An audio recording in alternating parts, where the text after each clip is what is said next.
नमस्कार दोस्तों, हमारी आज की कहानी है दादी माँ। मैं इस बुढ़िया के साथ स्कूल नहीं जाऊंगा और न वापस आऊंगा। सपना अपने 10 वर्षीय बेटे सार्थक के शब्द सुनकर सन्न रह गई। ये क्या कह रहा है? अपनी दादी को बुढ़िया क्यों कह रहा है? कहाँ से सीख रहा इतनी बदतमीजी? सपना सोच रही थी कि बगल के कमरे से सार्थक के चाचा निकले और पूछा, क्या हुआ बेटा? सार्थक ने फिर कहा, चाहे कुछ भी हो जाए, मैं इस बुढ़िया के साथ स्कूल नहीं जाऊंगा। हमेशा डांटती रहती है। मेरे दोस्त मेरा मजाक उड़ाते हैं। घर के सब लोग चकित थे। सपना के पति, 2 देवर और देवरानी, एक ननद, ससुर और नौकर भी। सार्थक को स्कूल छोड़ने और लाने की जिम्मेदारी दादी की थी। पैरों में दर्द रहता था, पर पोते के प्रेम में कभी शिकायत नहीं करती थी। बहुत प्यार करती थी पोते को, क्योंकि घर का पहला पोता था।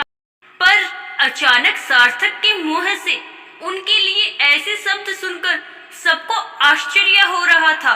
रात को खाने पर उसे बहुत समझाया गया, पर वो अपनी जिद पर अड़ा रहा। सार्थक के पापा ने उसे थप्पड़ भी मार दिया। सबने तय किया कि कल से उसे स्कूल छोड़ने और लेने माँ जी नहीं जाएंगी।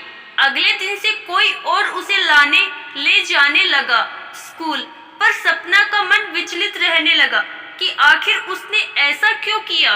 सपना नाराज भी थी बहुत सार्थक से। शाम का समय था। सपना ने दूध गर्म किया और बेटे को देने के लिए ढूंढने लगी। छत पर पहुंच बेटे की बात सुनकर ठिठक गई और चुपकर सुनने लगी। सार्थक अपनी दादी की गोद में अपना सर रखकर कह रहा था, मैं जानता हूँ दादी कि मम्मी मुझसे नाराज है, पर मैं क्या करता। इतनी ज्यादा गर्मी में भी वो आपको मुझे लेने भेज देते हैं। आपके पैरों में दर्द भी तो रहता है। मैंने मम्मी से कहा तो उन्होंने कह दिया कि दादी अपनी मर्जी से जाती है। दादी, मैंने झूठ बोला, बहुत गलत किया, पर आपको परेशानी से बचाने के लिए मुझे और कुछ नहीं सूझा। आप मम्मी से कह दो कि मुझे माफ कर दे।